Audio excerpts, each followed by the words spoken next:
पहुंच चुके हैं उज्जैन के महाकालेश्वर मंदिर में, जहां पर वो त्रिपटकेश्वर महादेव के दर्शन करेंगे, महाकालेश्वर ज्योतिर्लिंग के दर्शन, पूजा अर्चना और साथ ही साथ सनातन संस्कृति को उपहार के स्वरूप में महालोक के लोक का आज महालोकार्पण भी प्रधानमंत्री के कर कमलों से होगा। प्रधानमंत्री पहुंच चुके हैं उज्जैन के महाकाल मंदिर में। और ये महाकालेश्वर मंदिर का मुख्य प्रांगण, जहां पर प्रधानमंत्री सनातन धर्म और भारतीय संस्कृति के अनुरूप वेशभूषा धारण करने के बाद मंदिर के मुख्य वीवीआईपी द्वार से श्री महाकालेश्वर प्रांगण के अंदर प्रवेश करते हुए और उनके साथ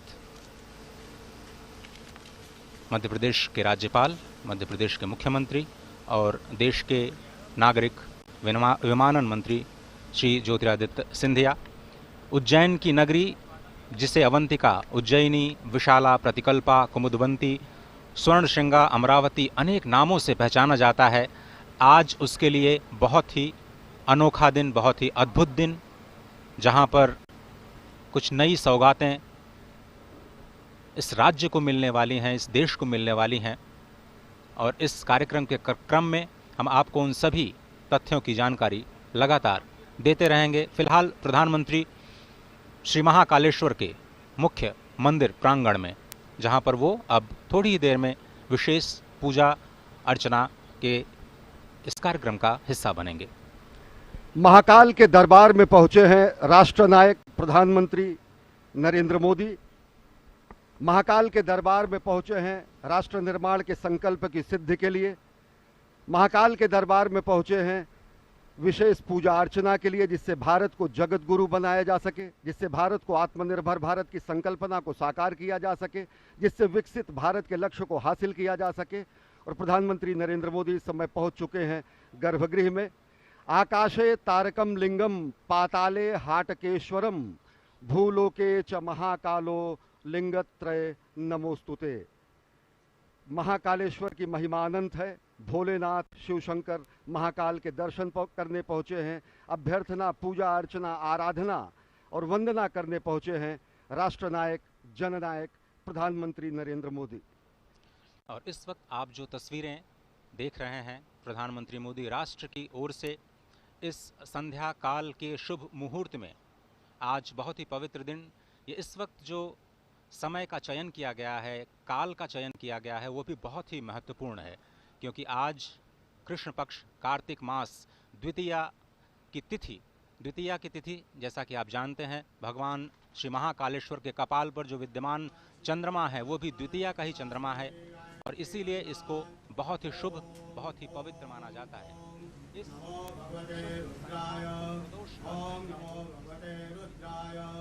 ओम नमो भगवते रुद्राय नमस्काराणि समर्पयामि।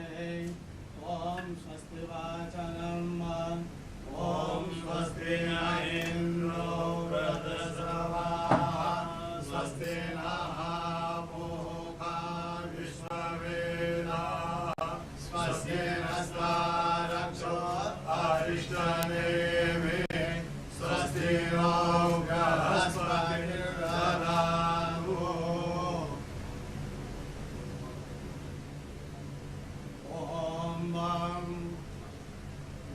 ब्रह्मा गुरु विष्णु गुरुदेवो महेश्वरा गुरु साक्षात् परब्रह्म तस्मै श्री गुरुवे नमः।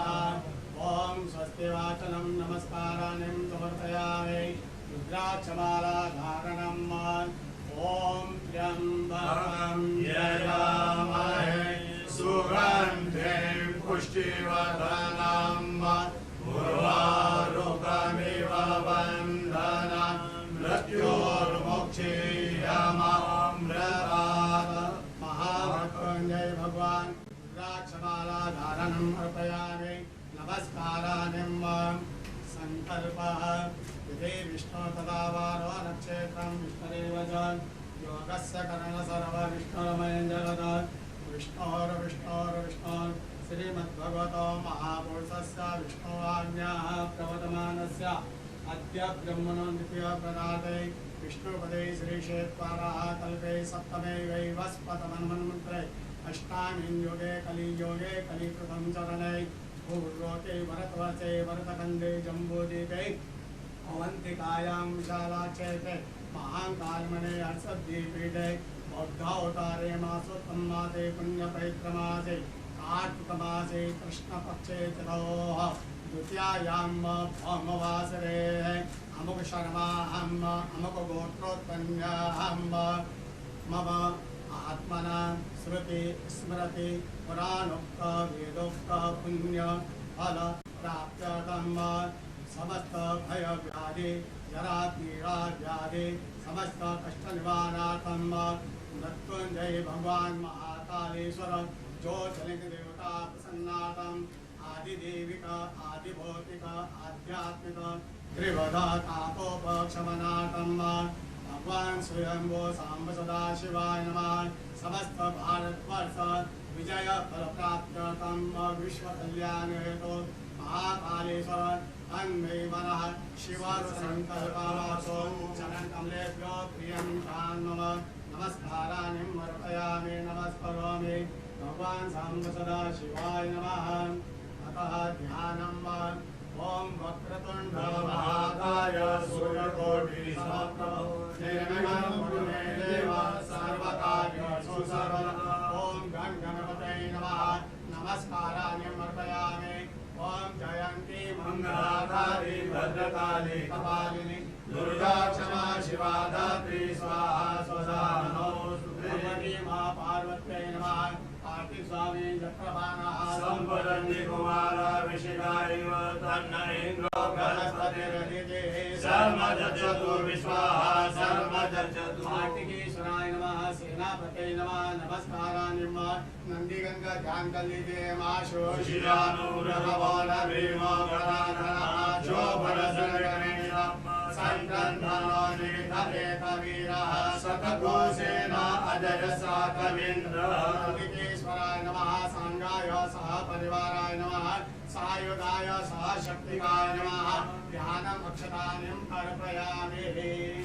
भगवान महाकालेश्वर ध्यानम् ओम ओम द्रौं स्वाहा ओम भूर्भुवः स्वाहा ओम त्र्यम्बकं यजामहे सुवर्णं पुष्टिवर्धनम् उर्वारुकमिव वन्दनं मृत्योर्मुक्षीयमामृतात् नमः। शम्भवाय च मयो भवाय च नमः शङ्कराय च मयस्कराय च नमः शिवाय च शिवतराय च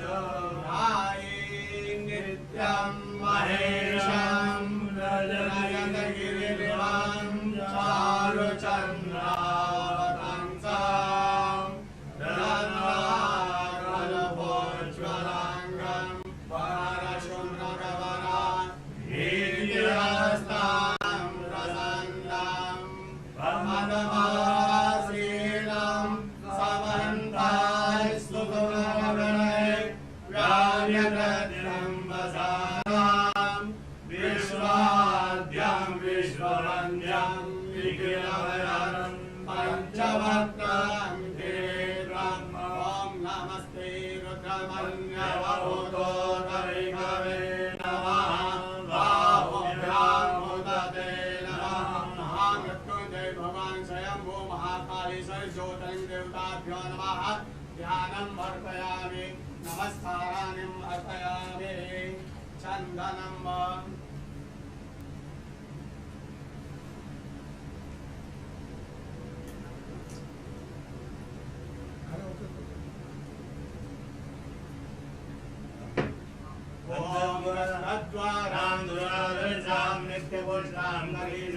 ईश्वरीं सर्वभूतानां आमियो भवेश्वर्यं स्वां गन्धर्वा अखनो स्वामिन्द्र स्वां बृहस्पतिः स्वामोऽखदि सोमो राज विद्वान् दशमान्दमुच्यत हरिरिव भोगैः पर्येति वा वन्द्यायाहेतिं परिपादमानः हस्तघ्नो दिशा वरुणानि विश्वं पुमान् परिपादो विश्वतः सुगन्धि द्रव्यम् अर्पयामि भगवान् महाकालीश्वर ज्योतिर्लिंग देवताभ्यो नमः रजत बिल्पत्रम् अर्पयामि गिरिधरं त्रिपुराकारं त्रिनेत्रं च त्रिआयुधं त्रिजन्मपापसंहारं अनेकविधं शिवार्पणं दर्शनं बिल्पत्रस्य निष्पादनं पापनाशनं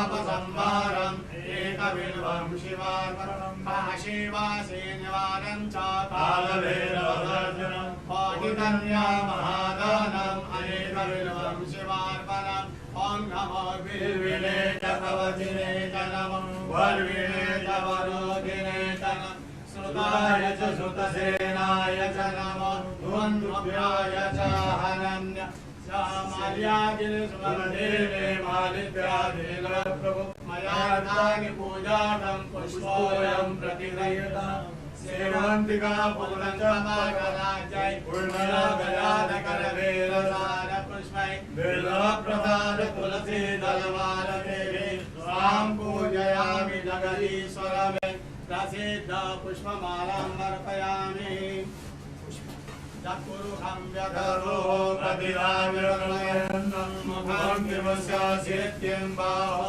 किमोरुपादा उच्यते पुष्पं समर्पयामि पुष्पमालाम् अर्पयामि आचमनं धूपं समर्पयामि दीपं समर्पयामि धूपं दीपं समर्पयामि नैवेद्यं निवेदयामि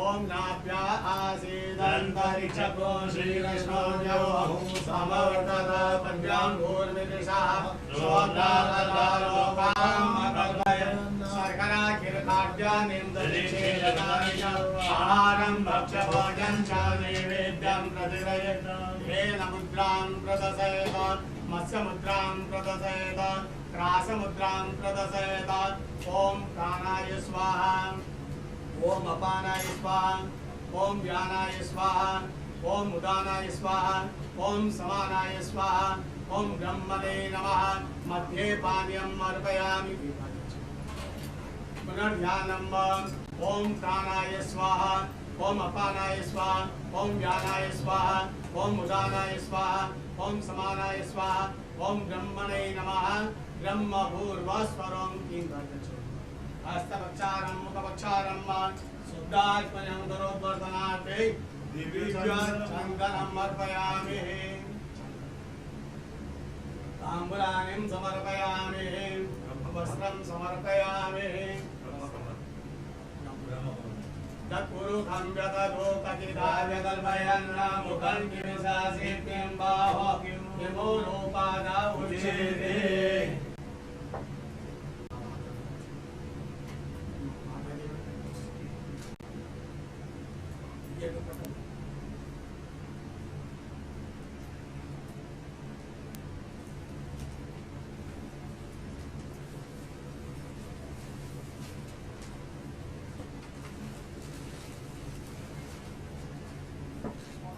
ओम वस्त्रं वा चक्षुरुहं व्यततो कथिताव्यकल्पयन् मुखं किमिशासित्यं बाहो किमोरोपादा उच्यते वस्त्रं समर्पयामि आभूषणार्थे गन्धाक्षतमर्पयामि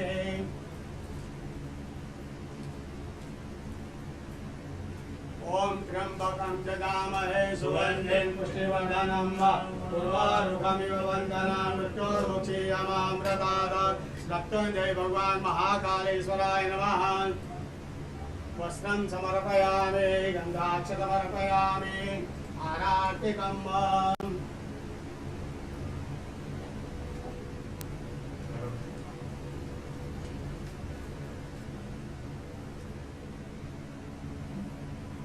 ओम अग्निदेवता वातो देवता सूर्यो देवता चन्द्रमा देवता वसवो देवता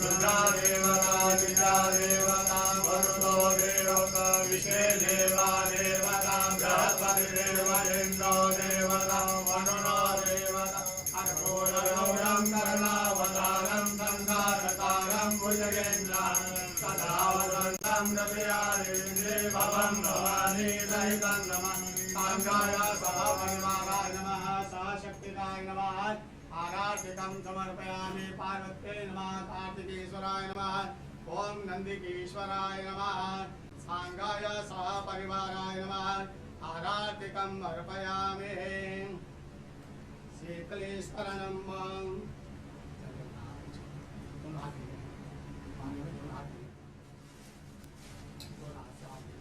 शीतलेश्वरनं देववन्दनं आत्मवन्दनं आत्मरक्षार्थ आराधिकं अर्पयामि मंत्रपुष्पाञ्जलिं ओम तत्पुरुषाय विद्महे महादेवाय धीमहि तन्नो रुद्रः प्रचोदयात् ईशानः सर्वविद्यानां ईश्वरः सर्वभूतानां ब्रह्मा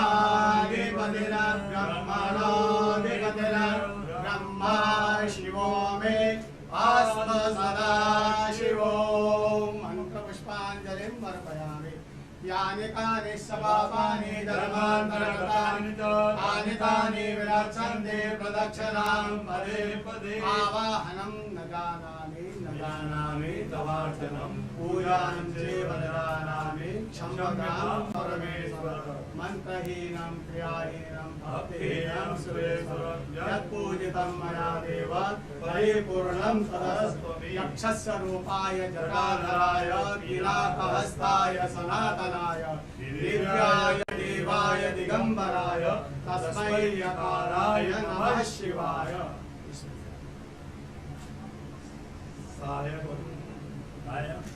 सायंकाले शिवं दृष्ट्वा निशि पाप विनश्यति आजन्म कृतमाद्यान्ने छायान्ने सप्तजन्मनि काञ्चनतत्त्वानां नवां कोटिशतेरवे पञ्चकोटिगङ्गानां तत्त्वानां शिवदर्शनं समाप्राप्ता नमस्काराणि समर्पयामि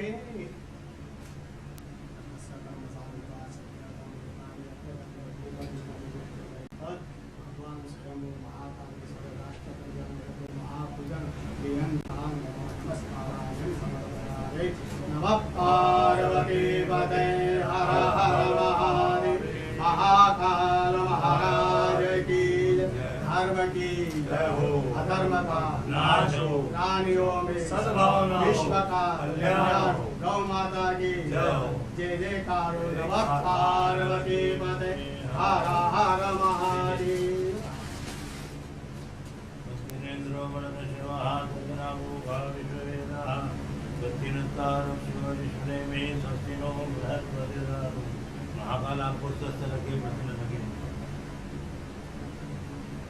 श्री महाकालेश्वर साधन आशीर्वाद तत्पुण्यम जय महाकाल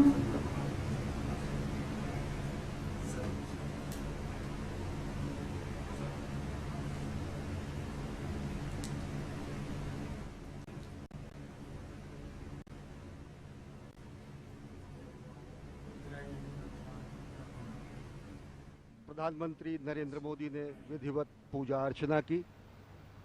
भगवान महाकाल के दरबार में पहुंचे हैं राष्ट्र निर्माण की संकल्पना को साकार करने के लिए, राष्ट्र निर्माण के संकल्प की सिद्धि के लिए, जगत गुरु भारत की संकल्पना को मूर्त रूप देने के लिए और साथ ही साथ जो विकसित भारत का सपना उन्होंने देखा है उसको धरातल पर वास्तविकता में परिणति देने के लिए, संकल्प से सिद्धि के लिए आए हैं।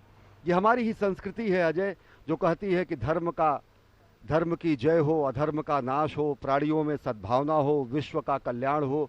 राष्ट्र निर्माण के संकल्पना के साथ और विश्व कल्याण की कामना के साथ इस समय प्रधानमंत्री नरेंद्र मोदी महाकाल के दरबार में हैं और इस संकल्प को सिद्धि में पूर्ण करने के लिए इस समय साधनारत हैं। जो ये दृश्य आप इस वक्त देख रहे हैं, आपको ये समझना बहुत ही आवश्यक है कि ब्रह्मांड का एक अकेला ऐसा शिवलिंग जिसका आप इस वक्त दर्शन कर रहे हैं, जो दक्षिणाभिमुख है, यानी जो दक्षिण की ओर मुख किए हुए हैं। आप और हम सभी जानते हैं कि दक्षिण की जो दिशा होती है वो यम की होती है, यमराज की होती है।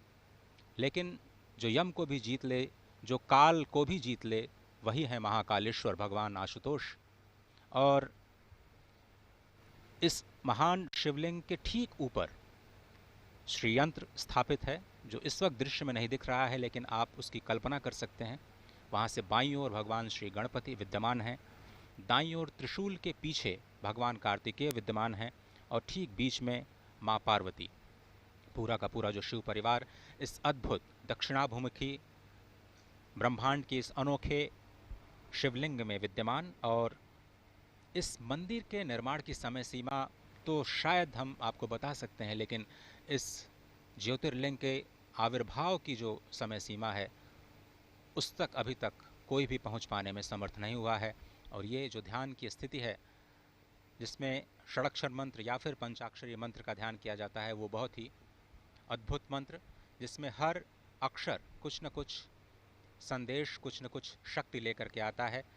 और अब उसी षडाक्षर मंत्र को एक एक शब्द के अर्थों के अनुसार षडाक्षर मंत्र की जो उच्चारण विधि है उसको कहने का मैं प्रयास करता हूँ।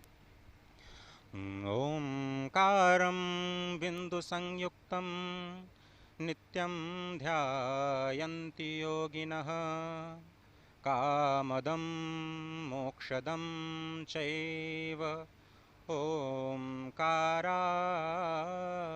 नमो नमः। नमन्ति ऋषयो देवाः नमन्त्यप्सरसां गणाः नरा नमन्ति देवेशं नकाराय नमो नमः। महादेवं महात्मानं महाध्यानपरायणं महापापहरं देवं मकाराय नमो नमः। शिवं शान्तं जगन्नाथं लोकानुग्रहकारकं शिवमेकपदं नित्यं शिकाराय नमो नमः।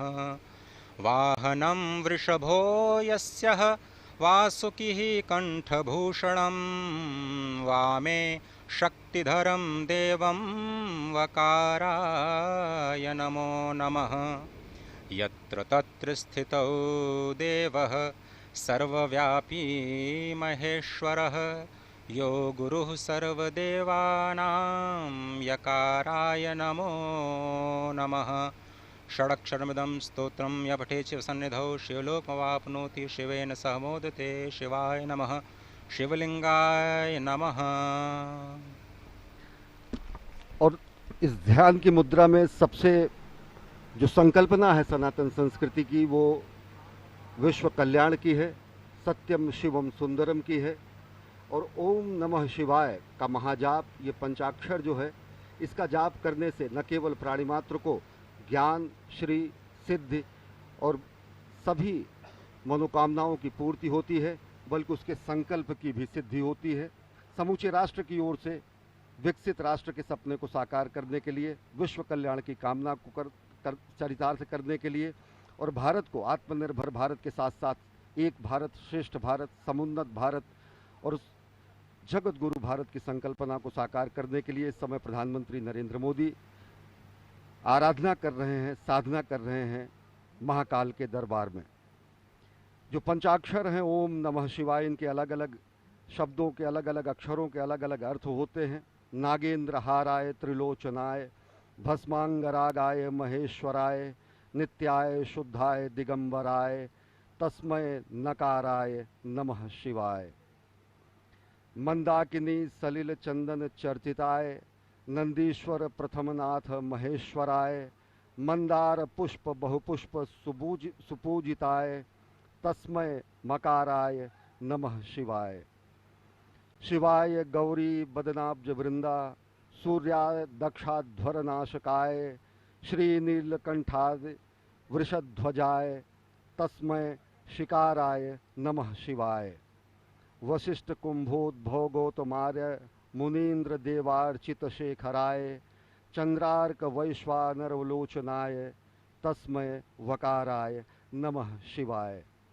यज्ञ स्वरूपाय जटाधराय पिनाक हस्ताय सनातनाय दिव्याय देवाय दिगंबराय तस्मै यकाराय नमः शिवाय। पंचाक्षरमिदं पुण्यम या पठेच्छिव सन्निधो शिवलोकम वाप्नोति शिवेन सह मोदते।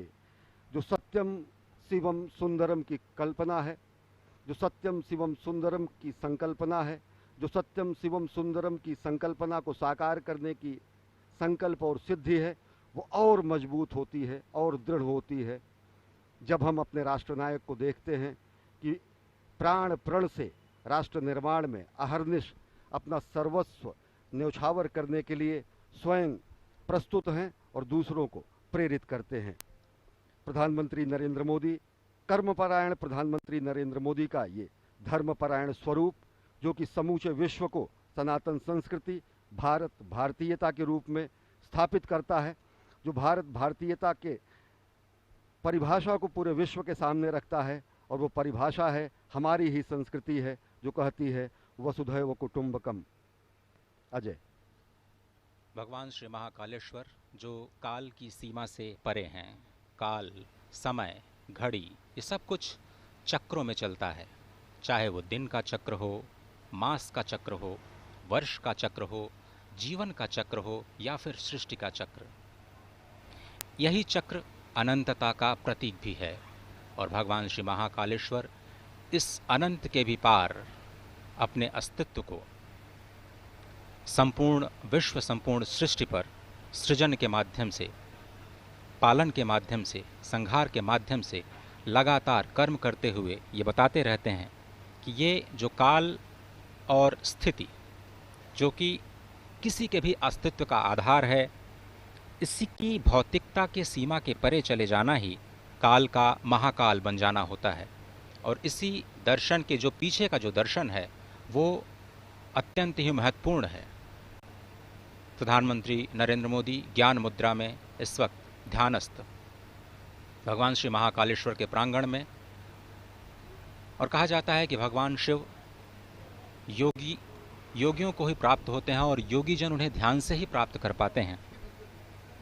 जीवन की इस चक्रीय गति में ही सृष्टि की संरचना या सृष्टि का रहस्य समाहित है, और इसी चक्रीय गति से मुक्ति पाने का जो उपाय है वो भगवान श्री महाकालेश्वर के चरणों में, उनकी शरणागति में हो सकता है।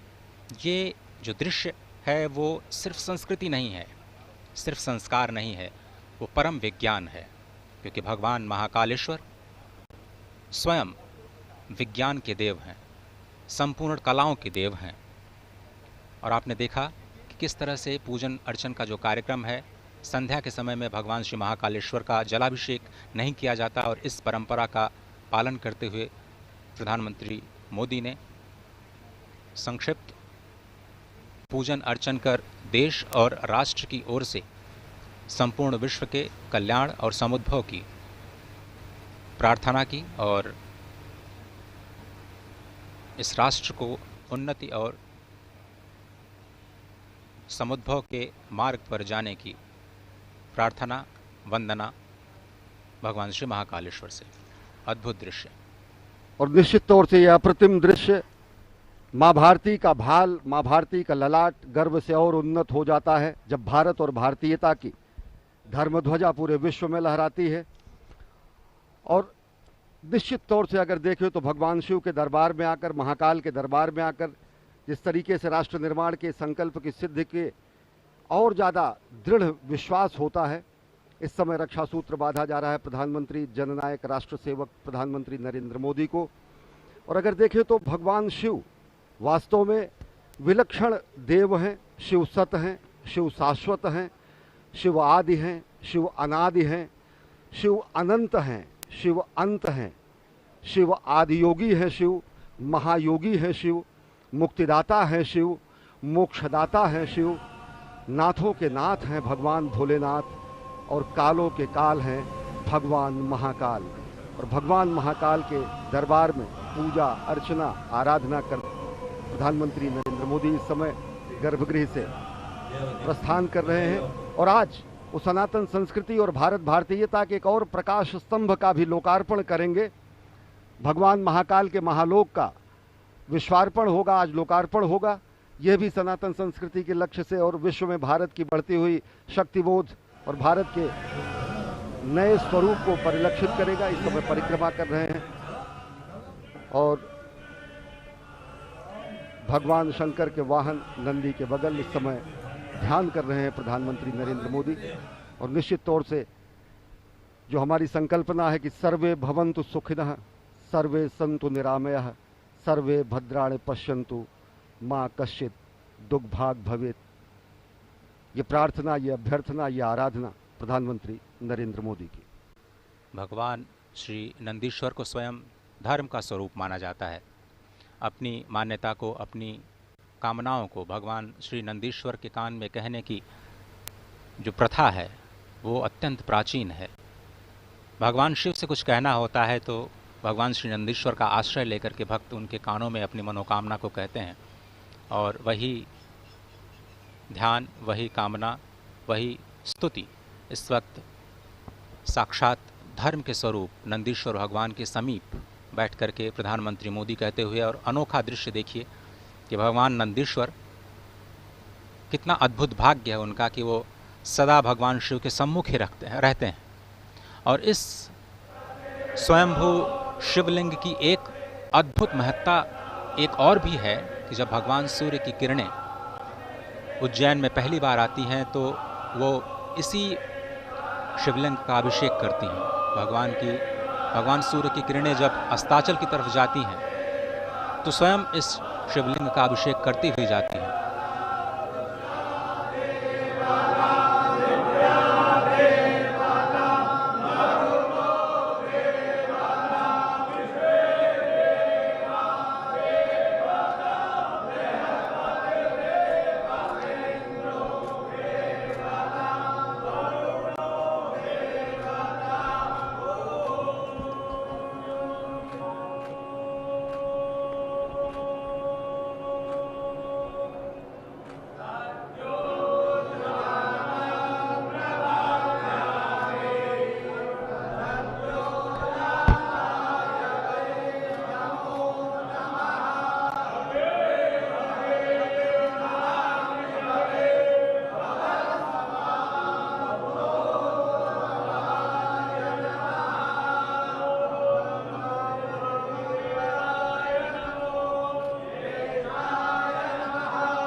इस समय प्रधानमंत्री नरेंद्र मोदी महाकाल के दरबार में पूजा अर्चना आराधना करने के बाद प्रस्थान कर रहे हैं। साथ में हैं मध्य प्रदेश के राज्यपाल मंगू भाई पटेल और मुख्यमंत्री शिवराज सिंह चौहान और केंद्रीय मंत्री ज्योतिरादित्य सिंधिया। और विलक्षण क्षण, एक असाधारण, अद्भुत और अलौकिक और अकल्पनीय क्षण समूची विश्व मानवता के लिए, क्योंकि एक स्वप्नदृष्टा के साधना का ये फल आज पूरी दुनिया देखेगी। एक राष्ट्र सेवक की साधना का कर्मफल भी आज दुनिया देखेगी। कर्मयोगी ने अभी आदियोगी को अपनी कार्यांजलि और पुष्पांजलि अर्पित की है। इसके बाद राष्ट्र सेवक समूचे राष्ट्र और मानवता को कार्यांजलि भी प्रस्तुत करेंगे जब वो महाकाल के लोक का लोकार्पण करेंगे, विश्वार्पण करेंगे।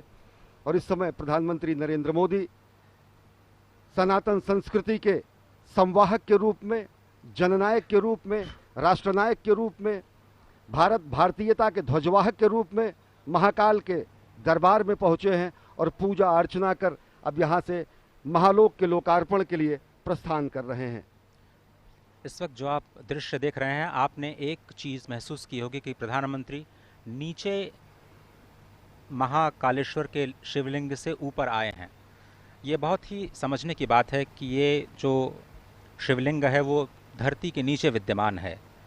ये पूरा का पूरा अभी शिखर जो आपने दर्शन किया, उसके ऊपर सबसे ऊपर नाग चंद्रेश्वर भगवान विराजमान हैं और उसके बीच में ओंकारेश्वर भगवान और सबसे नीचे महाकालेश्वर भगवान विद्यमान हैं। ये शिखर का अद्भुत दर्शन, कहते हैं कि शिखर के दर्शन से ही ज्योतिर्लिंग के दर्शन का फल प्राप्त होता है, और इस पूरे विश्वास के साथ आप इस दृश्य का दर्शन कर सकते हैं कि आपको भगवान श्री महाकालेश्वर के दर्शन का ही फल प्राप्त हो रहा है मात्र शिखर दर्शन से। सबसे ऊपर नाग चंद्रेश्वर, जहाँ पर सिर्फ और सिर्फ एक बार नाग पंचमी के दिन भक्तों को विग्रह के दर्शन होते हैं। उसके नीचे यानी मध्य में ओंकारेश्वर महादेव विराजमान और सबसे नीचे स्वयंभू महाकालेश्वर विद्यमान। ब्रह्मांड का एक अनोखा दृश्य, ब्रह्मांड का एक अनोखा ज्योतिर्लिंग जिसका दर्शन इस वक्त आप कर रहे हैं। ये ऐसा अद्भुत स्थान जहाँ पर एक नहीं 84 शिवलिंग विद्यमान हैं, अष्टभैरव विद्यमान हैं, एकादश रुद्र विद्यमान हैं, 12 आदित्य विद्यमान है, 6 गणेश और 24 देवियाँ इस प्रांगण में विद्यमान हैं।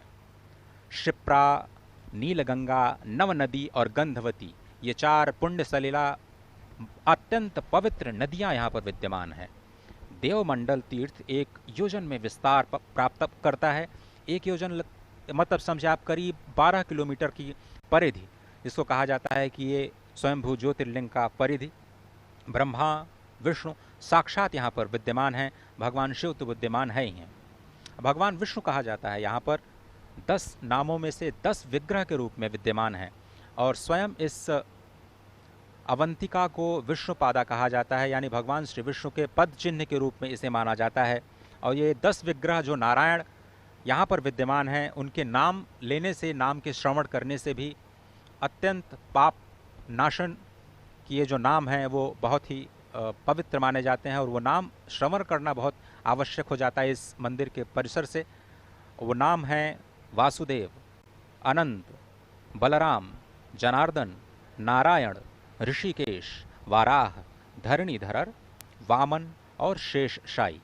ये भगवान श्री विष्णु के 10 नाम और 10 विग्रह, और 10 विग्रहों के रूप में भगवान विष्णु यहाँ पर विद्यमान, जहाँ पर महाकालेश्वर निरंतर उन्हीं भगवान विष्णु के ध्यान में रत रहते हैं। ये महाकालेश्वर मंदिर के प्रांगण का अद्भुत नयनाभिराम दृश्य आप देख रहे हैं। और भगवान शंकर इस समूचे सृष्टि के कल्याण के लिए जो उन्होंने हलाहल का पान किया, ऐसा भी समूचे सृष्टि में करने वाला कोई भी व्यक्ति नहीं था। और इसो को श्रद्धेय अटल जी ने कहा कि मैं आदि पुरुष निर्भयता का वरदान लिए आया भूपर, पै पीकर सब मरते आए, मैं अमर हुआ लो विष पीकर, अधरों की प्यास बुझाई है मैंने पीकर वह आग प्रखर, हो जाती दुनिया भस्मसात जिसको पल भर में ही छूकर, भय से व्याकुल फिर दुनिया ने प्रारंभ किया मेरा पूजन, मैं नर नारायण नीलकंठ बन गया तो इसमें क्या संशय, तन मन हिंदू जीवन हिंदू रग रग हिंदू मेरा परिचय। ये सनातन संस्कृति ही है, ये भारतीयता की विशिष्ट पुण्य भूमि है, जिसने विश्व के कल्याण के लिए देवाधिदेव शंकर ने जहाँ पर विषपान किया, और जिससे कि विश्व का कल्याण हो सके, विश्व में सृष्टि में लोगों का उत्थान हो सके।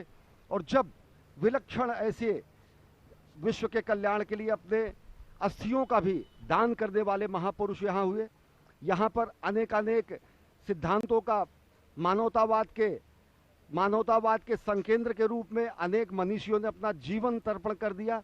तो आज इसी उज्जैन की पुण्य भूमि पर प्रधानमंत्री नरेंद्र मोदी पधारे हैं। वो उज्जैन की भूमि जो कि महाराजा विक्रमादित्य के न्याय की भूमि है, जो वाराह मिहिर के अनुसंधान की भूमि है, जो वाणभट्ट के तपश्चर्या की भूमि है, जो भगवान श्री कृष्ण के अध्ययन की भूमि है, संदीपनी आश्रम यहीं पर है।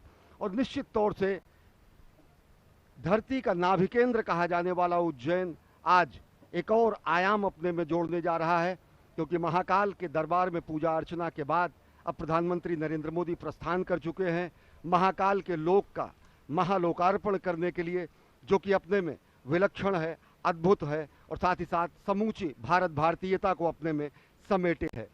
इसके बाद आप देखेंगे कि किस तरीके से आज उज्जैन की श्री में, आज उज्जैन की सौंदर्य में, आज उज्जैन की महिमा में, आज उज्जैन की गरिमा में एक नया आयाम जुड़ने जा रहा है, जब प्रधानमंत्री नरेंद्र मोदी महालोक के लोक का महालोकार्पण करेंगे। अश्विनी, आपने उज्जैनी का नाम लिया। ये जो धरा है वो बहुत ही पवित्र है और इसके प्राचीन काल से बहुत सारे नाम रहे हैं और अब मैं उन नामों की तह में आपको ले जाना चाहता हूँ, नामों की यात्राओं पर आपको ले जाना चाहता हूँ, ये समझाने के लिए कि इस पुरियों को अलग अलग कल्पों में अलग अलग नामों से क्यों जाना जाता है। इस पुरी को कनक श्रृंगा के नाम से जाना जाता है। कहा जाता है कि सबसे पहले यहाँ पर भगवान विष्णु स्थित थे और उनके दर्शन के लिए भगवान ब्रह्मा और भगवान शिव यहाँ पर पधारे। तो यहाँ पर उनको स्वर्ण के शिखरों का दर्शन हुआ, तो स्वयं भगवान विष्णु ने इस धरा को कनक श्रृंगा का नाम दे दिया। और आप देख रहे हैं इस वक्त शिखर बिल्कुल कनक वर्ण में, और ये जो ध्वजा आप देख रहे हैं अत्यंत मनोहारी दृश्य, धर्म ध्वजा। और ऐसी भी रिपोर्ट्स हैं कि प्रधानमंत्री नरेंद्र मोदी के दीर्घायु की कामना करने के लिए आज एक ध्वजारोहण का भी कार्य किया गया है इस मंदिर के प्रांगण में, और आज मंगलवार के दिन ही वो शुभ कार्य किया गया। बहुत ही अद्भुत दृश्य इस वक्त आप देख रहे हैं मंदिर के प्रांगण का, जो अत्यंत मनोहारी और अत्यंत पवित्र करने वाली है। तो आपने समझा कि इसे कनक श्रृंगा क्यों कहते हैं। भगवान विष्णु ने स्वयं इसे कनक श्रृंगा का नाम दिया क्योंकि भगवान श्री ब्रह्मा और भगवान श्री विष्णु को यहाँ पर कनक के शिखर के दर्शन हुए। और कुछ ऐसी ही तस्वीरें, कुछ ऐसा ही दर्शन इस वक्त आप दूरदर्शन के माध्यम से देश और विदेश में बैठे अपने टेलीविज़न स्क्रीन्स पर लगातार उन भव्य दृश्य को अवलोकित कर रहे हैं, उसका अवलोकन कर रहे हैं और पुण्य का भागी बन रहे हैं। उसके बाद इसको कुशस्थली कहा जाता है। कहते हैं कि जब भगवान विष्णु भगवान श्री ब्रह्मा के आराधना करने पर प्रकट हुए तो भगवान श्री ब्रह्मा ने उनको कुश का आसन प्रदान किया, और कुश का आसन प्रदान करने के बाद जब भगवान विष्णु उसको स्थासन पर बैठे तो इसको कुशस्थली के नाम से जाना जाने लगा। अभी हमारे सहयोगी अश्विनी मिश्र ने आपको समुद्र मंथन की अद्भुत कथा का जिक्र किया। उन्होंने कहा कि किस तरह से भगवान श्री महाकालेश्वर ने हलाहल विष का पान किया। तो समुद्र मंथन के बाद देवों और दानवों में जब अमृत के लिए संघर्ष हुआ, क्योंकि सबसे पहले जो विष निकला वो तो भगवान ने ग्रहण कर लिया इस ब्रह्मांड को बचाने के लिए, लेकिन परस्पर संघर्ष हुआ जब अमृत निकला, और तभी भगवान विष्णु ने मोहिनी का रूप धारण किया। और जैसा कि आप जानते हैं कि ये माँ लक्ष्मी भी उसी समुद्र मंथन से उत्पन्न हुई, तो इसको पद्मा लक्ष्मी यानी पद्मा का वास कहा जाने लगा और इस स्थान को पद्मावती के नाम से जाना जाने लगा। उज्जैनी, आप जानते हैं कि देवों ने किस तरह से उत्कर्ष पूर्वक उज्जय किया, तो इसे उज्जैनी कहा जाने लगा। अवंतिका इसलिए कहा जाने लगा क्योंकि अवन यानी ये रक्षा करने वाली पुरी है, हमारी रक्षा करती है पापों से, और इसीलिए इसको अवंतिका कहा गया क्योंकि देवों की रक्षा करने वाली ये जो पुरी है वो अवंतिका के नाम से प्रसिद्ध हुई।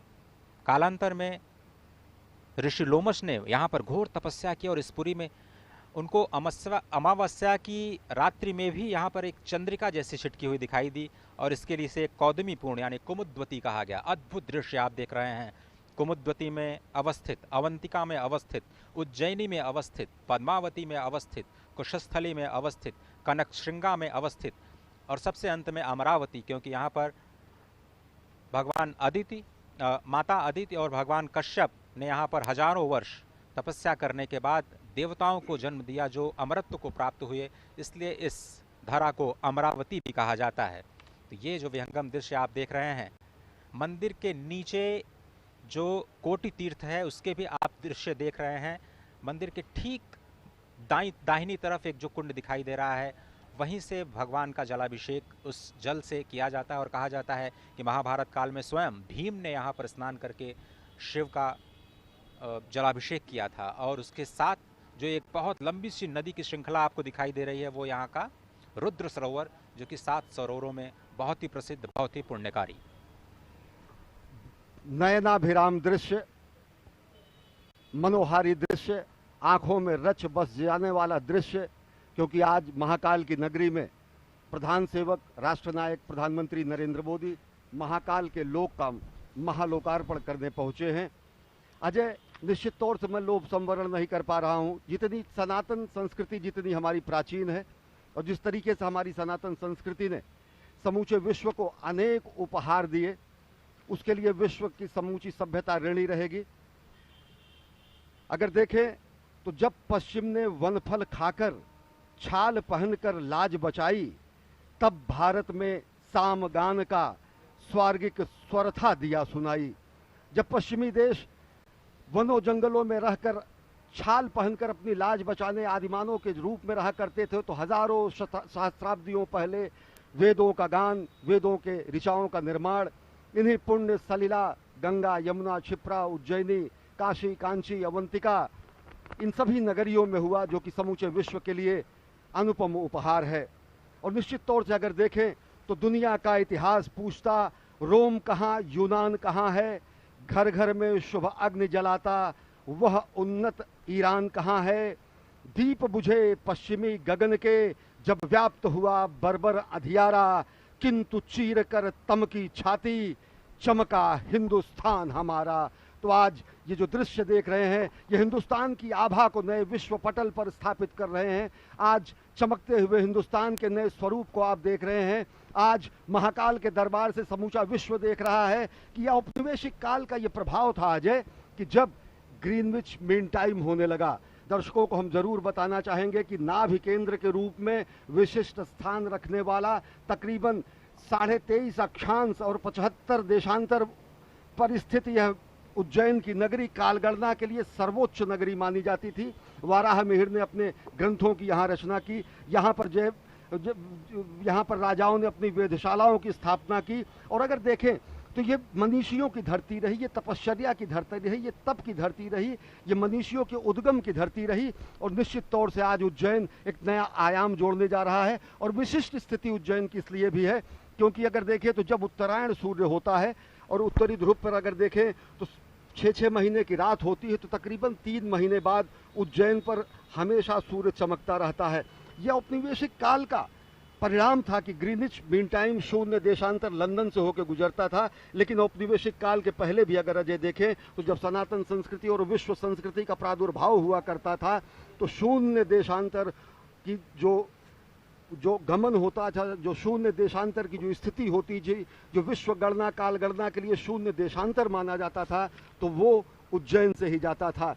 कि औपनिवेशिक काल के बाद अगर आप देखें तो निश्चित तौर से आदिकाल में और सहस्राब्दियों पूर्व ये काल गणना की स्थिति का स्थान रहा, विशिष्ट स्थान रहा। और निश्चित तौर से अगर काल गणना से भी हम जोड़ सकते हैं कि महाकाल का यहाँ पर उपस्थित होना, वह उस काल गणना के परिप्रेक्ष्य में भी कहा जा सकता है। और अगर देखें तो विज्ञान भी अजय, देश और काल, टाइम और स्पेस, इन्हीं सब चीज़ों पर जाकर आज आगे बढ़ रहा है। हाँ, विज्ञान जहाँ भौतिक चीज़ों में जाकर उन्नति कर रहा है, वहीं आध्यात्मिक रूप से, स्थूल रूप में नहीं लेकिन चैतन्य रूप में, शरीर रूप में नहीं अशरीरी रूप में, जो जगत के मिथ्याचार हैं उनके रूप में नहीं, वास्तविक सत्य, चित्त और आनंद के खोज के रूप में या अनुसंधान के रूप में, गणना के रूप में निश्चित तौर से ये उज्जैनी, ये प्रातकल्पा, ये कुमुदवती, ये स्वर्णश्रृंगा, ये अमरावती, ये उज्जैनी निश्चित तौर से समस्त विश्व के आकर्षण का केंद्र रही। और आज आकर्षण का केंद्र इसलिए है कि महाकाल के लोक का महालोकार्पण होने जा रहा है जननायक राष्ट्रनायक प्रधानमंत्री नरेंद्र मोदी के करकमलों से,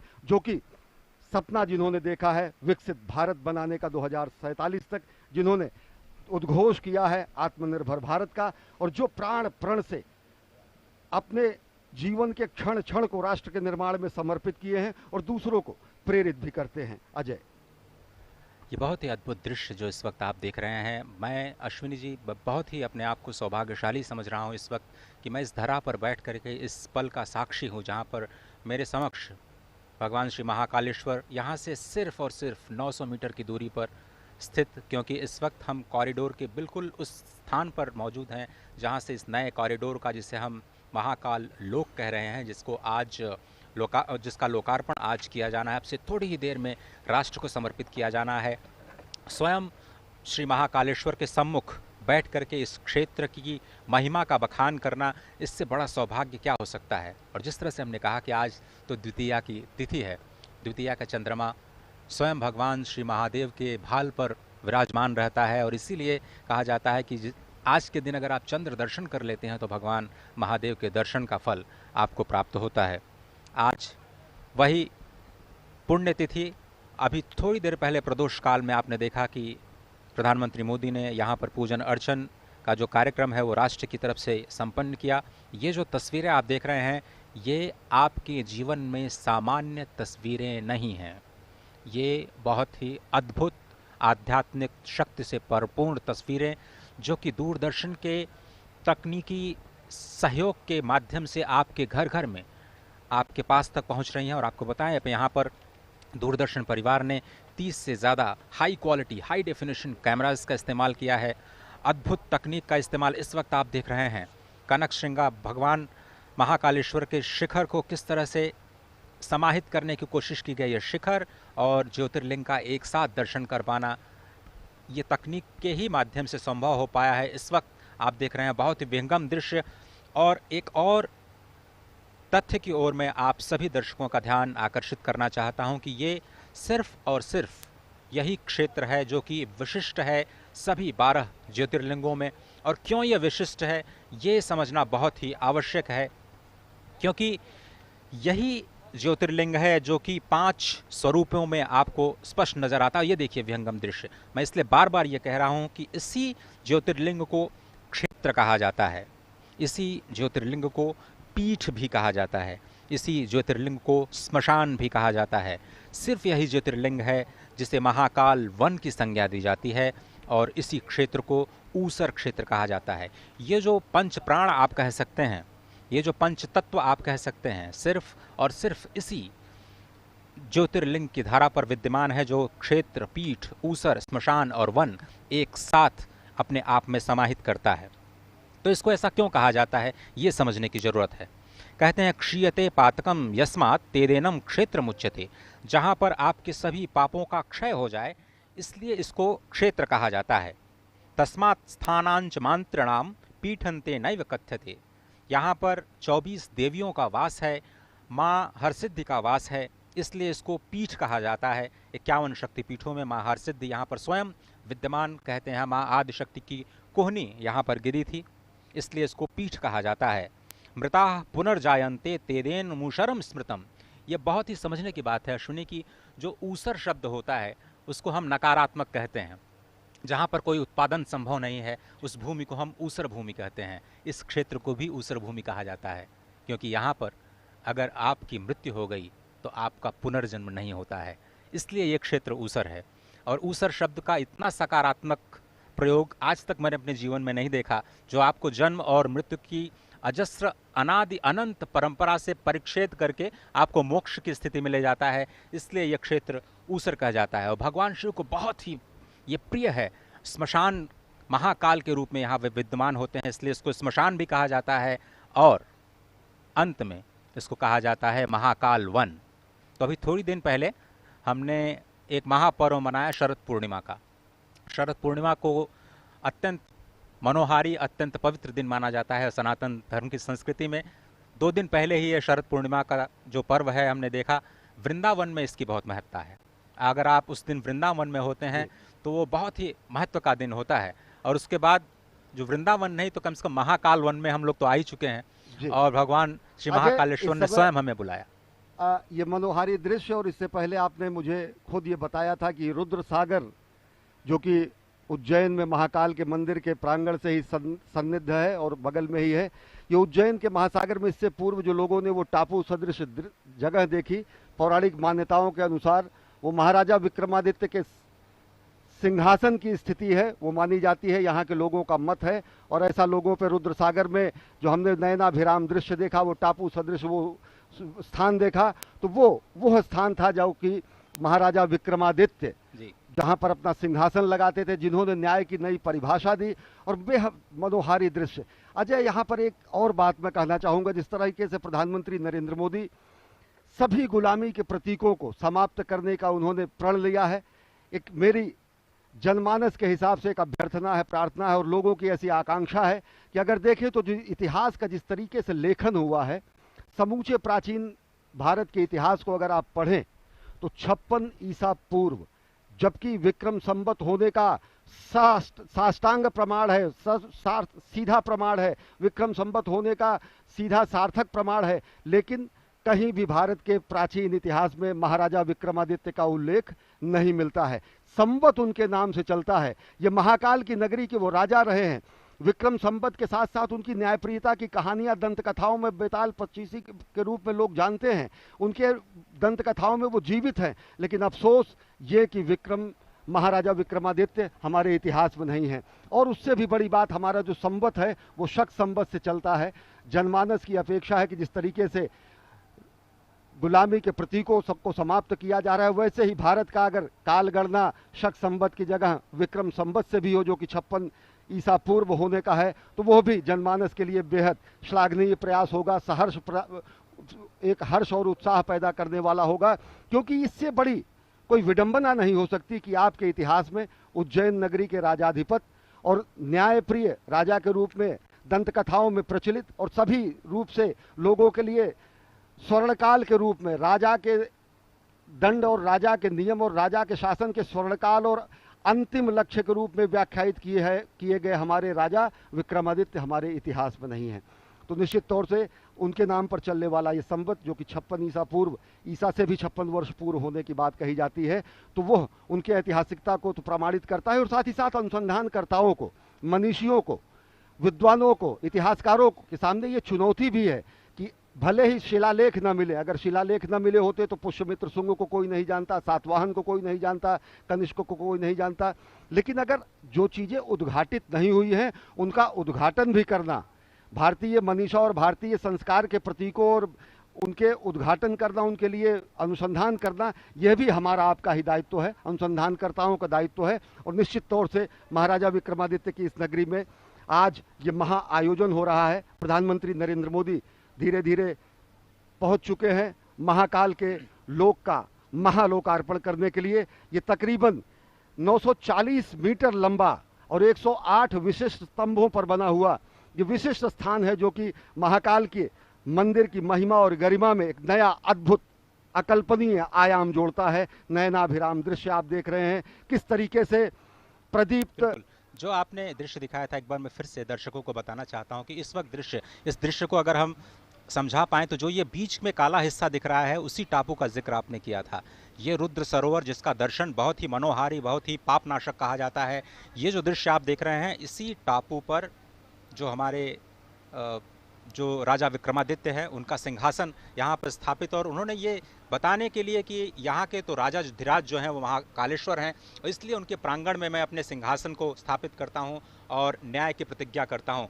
ये सामान्य दृश्य नहीं है, ऐतिहासिक दृश्य है, पौराणिक दृश्य है। और देश में जिस तरह से आपने कहा कि न्याय की प्रतिष्ठा करने के लिए, पापों का नाश करने के लिए जिसके लिए महाकालेश्वर को जाना जाता है, उनके ही प्रांगण में ये जो आप दृश्य देख रहे हैं, ये विक्रमादित्य के सिंहासन की जगह हुआ करती थी। निश्चित तौर से अजय, और मैं लोभ संवरण नहीं कर पा रहा हूँ इन छटाओं को, इन नयनाभिराम दृश्य को देखकर। हमारी सनातन संस्कृति के ही वैभव का गुणगान करते हुए श्रद्धेय अटल जी ने कहा, वेद वेद के मंत्र मंत्र में, मंत्र मंत्र की पंक्ति पंक्ति में, पंक्ति पंक्ति के शब्द शब्द में, शब्द शब्द के अक्षर स्वर में, दिव्य ज्ञान आलोक प्रदीपित, सत्यम शिवम सुंदरम शोभित। निश्चित तौर से सत्यम शिवम और सुंदरम की जो संकल्पना है वो साक्षात चरितार्थ हो रही है। हम साक्षी बन पा रहे हैं और दूरदर्शन के माध्यम से करोड़ों करोड़ों लोग पूरे विश्व में साक्षी बन रहे हैं इस ऐतिहासिक घटना के।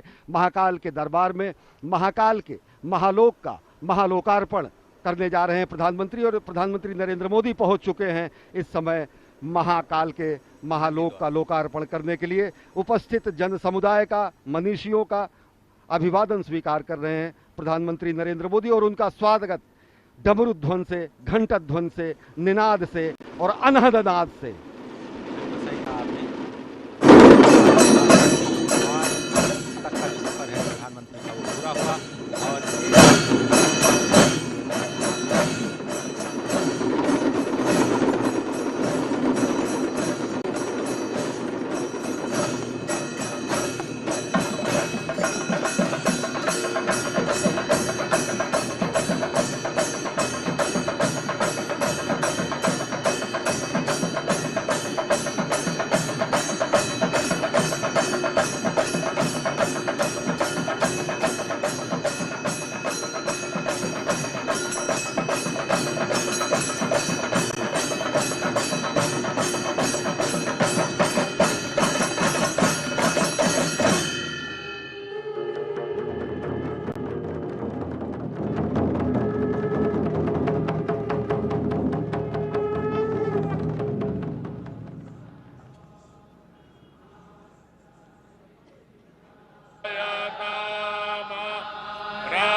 कवियो दिव्याधि महारथो जायतान् धेनुर्भो नड़ न संभवाय मयो भवाय मयो भवाय संभवाय संभवाय मयो भवाय शंकराय शंकराय मयो भवाय संभवाय संभवाय मयो भवाय शंकराय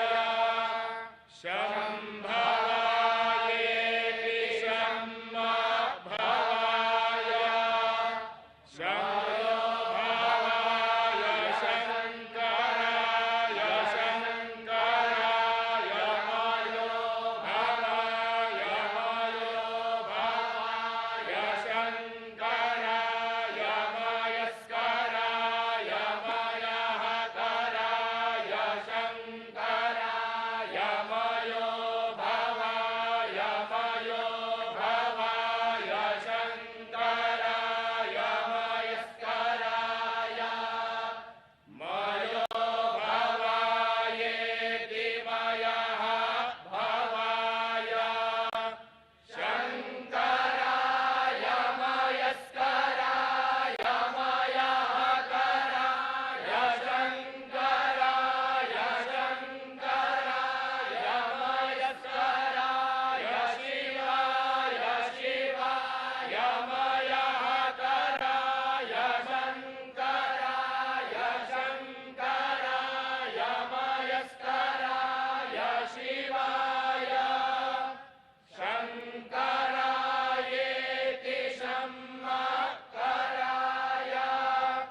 मयस्कराय शिवाय शिवाय मयहकराय मयस्कराय शिवाय शिवतराय शिवतराय शिवाय मयहकराय मयस्कराय शिवाय शिवतराय मयहकरायेति मयहकराय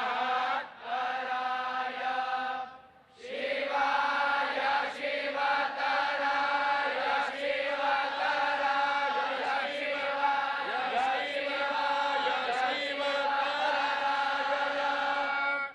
शिवतरायेति शिवतराय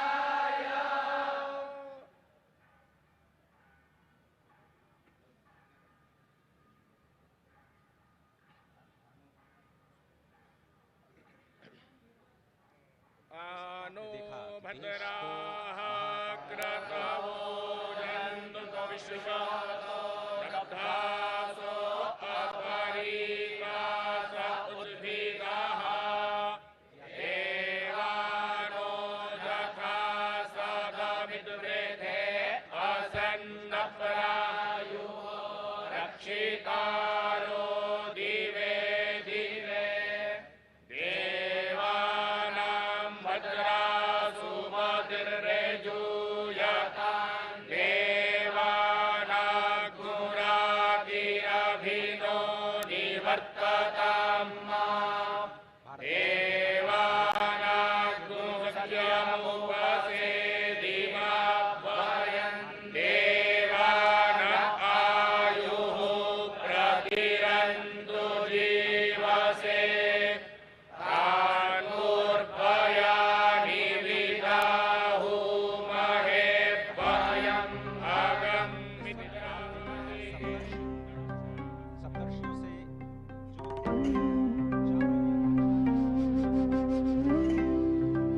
भक्तिकायां विहितावतारं मुक्तिप्रदानाय च सज्जनानाम्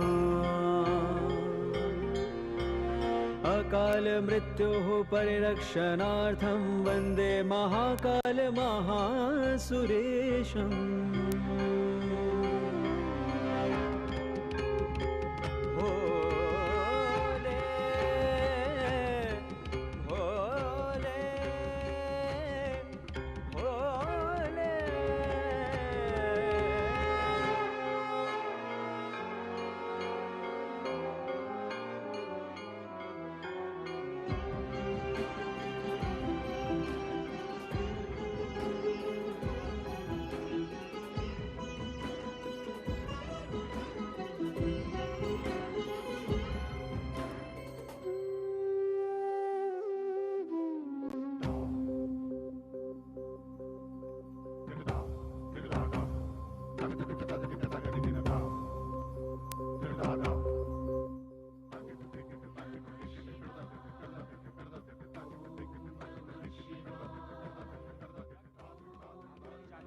जो सप्तर्षियों में से एक महर्षि गौतम, महर्षि जमदग्नि, उसके बाद महर्षि विश्वामित्र, जिन्हें कहा जाता है कि वो गायत्री मंत्र के दृष्टा हैं और आनुवांशिक विज्ञान और अस्त्र शस्त्र की विद्या के ज्ञाता, और यही भारत जिसे पहले विश्वगुरु के नाम से जाना जाता था। उसके बाद महर्षि भारद्वाज, जो स्वयं देवगुरु बृहस्पति के पुत्र हैं, ऋग्वेद के 6ठे मंडल के दृष्टा हैं, और भारद्वाज स्मृति, भारद्वाज संहिता और जो विज्ञान शास्त्र है उसके रचयिता हैं।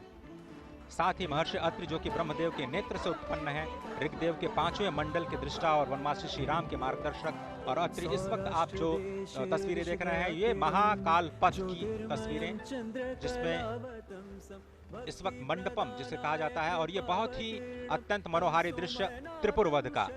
त्रिपुर एक महान दानव जिसे भगवान श्री शिव ने एक ही बाण में त्रिपुरासुर का वध किया, और इस रथ का संचालन स्वयं श्री ब्रह्मा जी ने किया था। ये इस अत्यंत मनोहारी दृश्य के माध्यम से आपको त्रिपुर वध की जो कथा है वो आप तक पहुंच रही है। बेहद विहंगम मनोहारी दृश्य, जैसा कि आपने कहा, इससे पहले हमने देखा कि सप्तऋषियों के दर्शन किए, त्रिपुरासुर संहार का जो संकल्प भगवान शिव ने लिया था उसके उन्होंने दर्शन किए, और इस समय प्रधानमंत्री नरेंद्र मोदी सप्तर्षि मंडल में ही हैं, जहां पर, और साथ ही साथ इस पूरे अगर देखें महालोक को तो अलग अलग क्षेत्रों में 900 मीटर से ज़्यादा ये लंबा विस्तीर्ण क्षेत्र है, जहां पर अलग अलग शिवपुराण से संबंधित जो कथाएं हैं उनका लोकार्पण किया गया है। त्रिपुर सुर संहार की अगर कथा की बात करें तो ब्रह्मा ने जब ताड़कासुर के तीनों पुत्रों को 3 पुर दे दिए और त्रिपुर राक्षस असुर के रूप में जाने लगे, और जब उनसे समूची मानवता क्लांत हो गई, तो ये दृश्य इस समय देख रहे हैं कि प्रधानमंत्री नरेंद्र मोदी उसका अवलोकन कर रहे हैं। तो उसे मोक्ष प्रदान करने के लिए एक विशेष रथ के रूप में और विशेष अस्त्र के रूप में त्रिपुरासुर संहार करने के लिए भगवान शिव ने अवतार लिया, जिसमें उनके रथ के रूप में, सारथी के रूप में स्वयं ब्रह्मा थे, सूर्य और चंद्र जिसके पहिए थे, मेरु पर्वत उनकी धनुष थी, सर्पराज वासुकी उनकी प्रत्यंचा थे, अग्नि वायु विष्णुदेव और यमदेव उनके बाण थे, और सबसे बड़ी बात, इस दुष्कर और दुसाध्य कार्य के लिए भगवान शिव ने उज्जैन का ही चयन किया। इस समय प्रधानमंत्री नरेंद्र मोदी महाकाल के लोक का वो दृश्य देख रहे हैं, और इस समय पहुंचे हैं नवग्रह में। नवग्रह में प्रधानमंत्री नरेंद्र मोदी इस समय देख रहे हैं। भारतीय अगर गणना परंपरा, पंचांग परंपरा की अगर बात करें तो भारत में 9 ग्रह माने गए हैं। हमारी सनातन संस्कृति में ये 9 ग्रह हैं: सूर्य, चंद्र, मंगल, बुध, गुरु, शुक्र, शनि, राहु और केतु।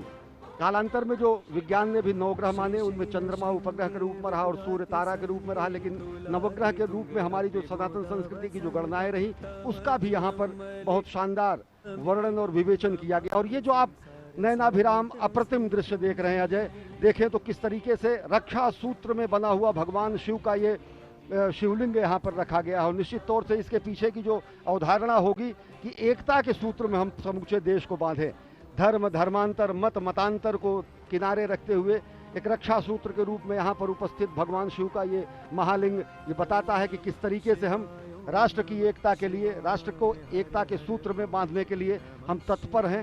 क्योंकि ये पूरा का पूरा जिस शिवलिंग का लोकार्पण करते समय प्रधानमंत्री नरेंद्र मोदी ने विश्वार्पण लोकार्पण किया, वो रक्षा सूत्र से बना हुआ है। और रक्षा सूत्र से बनने का अर्थ यही है कि हम एकता के सूत्र में बंधे, क्योंकि अलग अलग तंतु जब एक हो जाते हैं तो रक्षा बनती है, और वो रक्षा सूत्र निश्चित तौर से लोगों की रक्षा के लिए होती है। और साथ ही साथ अगर देखें अजय, तो ये भारत के विश्व के मस्तक पर, विश्व के क्षितिज पर नए भारत के अभ्युदय का सीधा प्रमाण है। पूरी दुनिया देख रही कि किस तरीके से भारत भारतीयता को अपने में समेटे, नित नूतन और चिर पुरातन विरासत के साथ विकास के मंत्र को लेकर प्रधानमंत्री नरेंद्र मोदी नए भारत का अभ्युदय कर रहे हैं, नए भारत का निर्माण कर रहे हैं, नए भारत की संकल्पना को साकार कर रहे हैं। और इस समय प्रधानमंत्री नरेंद्र मोदी इस 900 मीटर से ज़्यादा लंबे महाकाल कॉरिडोर जिसे कहा जाता है, और जिसे कहा जाता है महाकाल का लोक, महाकाल के लोक का महालोकार्पण करने के बाद अब प्रधानमंत्री नरेंद्र मोदी जा रहे हैं इस पूरे विस्तीर्ण क्षेत्र का भ्रमण करने के लिए। और सबसे बड़ी बात अजय, जैसा आपने बताया था कि यहाँ की दरो दीवार पर शिवपुराण से संबंधित एक एक कथाओं का विधिवत चित्रण किया गया है। चाहे वो गंगा अवतरण का दृश्य हो, चाहे वो असुरों के वध का दृश्य हो, चाहे वो भगवान के अलग अलग अवतारों की रूप हो, चाहे वो संदीपनी और भगवान अस्थि का दान करने वाले दधीच के पुत्र को मोक्ष प्रदान करने का दृश्य हो। और जैसा कि अभी हम एक बार फिर देख रहे हैं, ताड़कासुर के वध के बाद त्रिपुरारी जब कहा गया भगवान शंकर को, त्रिपुरारी इसी त्रिपुर असुरों के वध करने के बाद कहा गया, और उसका बेहद विहंगम नैनाभिराम दृश्य यहाँ पर स्थापित किया गया है। भगवान गणेश की मूर्ति, भगवान कार्तिकेय की मूर्ति, माता पार्वती, भगवान शंकर, यानी कि भगवान शंकर का समूचा दरबार और परिवार यहाँ पर स्थापित है महाकाल के इस महाप्रांगण में। अजय, तो ये शिव वाटिका जो इस वक्त आप देख रहे हैं, ये त्रिपुरारी हनन का दृश्य बार बार आपकी स्क्रीन पर। इस वक्त प्रधानमंत्री मोदी अब जो त्रिवेणी मंडपम है उसकी ओर, जो आप दृश्य देख रहे हैं वो त्रिवेणी मंडपम का दृश्य है। और इस वक्त प्रधानमंत्री मोदी का जो काफिला ई कार्ट के जरिए अब महाकालेश्वर पथ की ओर धीरे धीरे बढ़ता हुआ, तो महाकाल लोक का लोकार्पण अब किया जा चुका है। और अब धीरे धीरे जिसे महाकालेश्वर पथ कहा जाता है, जो अब इस प्रथम चरण में जो नंदी द्वार हैं वहां से शुरू होता है, और ये 900 मीटर से ज्यादा लंबा ये पूरा का पूरा महाकालेश्वर पथ, यहाँ से आपको भगवान शिव के जो अवतार हैं, भगवान शिव की जो लीलाएं हैं, भगवान शिव के नाम, भगवान शिव के गुण, उनकी कथाओं का मंचन करते हुए आपको चित्रवृत्तियां दिखाई देंगी जो आपको एक अद्भुत दुनिया में ले जाती हैं। और तकनीक का भी बहुत ही ज़बरदस्त इस्तेमाल यहाँ पर किया गया है, जिसमें अगर आपको इन भित्ति चित्रों पर जो कथाएं जिसे आप नहीं समझ पा रहे हैं, आप बारकोड के स्कैन के ज़रिए आप वहाँ तक पहुँच सकते हैं, और वहाँ की जो कथाओं को आप आसानी से तकनीक के माध्यम से उसके बारे में जान सकते हैं, उनके बारे में पढ़ सकते हैं। तो तकनीक का इस्तेमाल युवाओं को लुभाने की कोशिश, सभी पर्यटकों को आकर्षित करने की कोशिश, महाकालेश्वर पथ। और इस वक्त आप देख रहे हैं कि प्रधानमंत्री मोदी कैसे हर एक चरण के जो हर एक आयाम है उनका अवलोकन करते हुए, और मुख्यमंत्री इस वक्त उनकी मदद करते हुए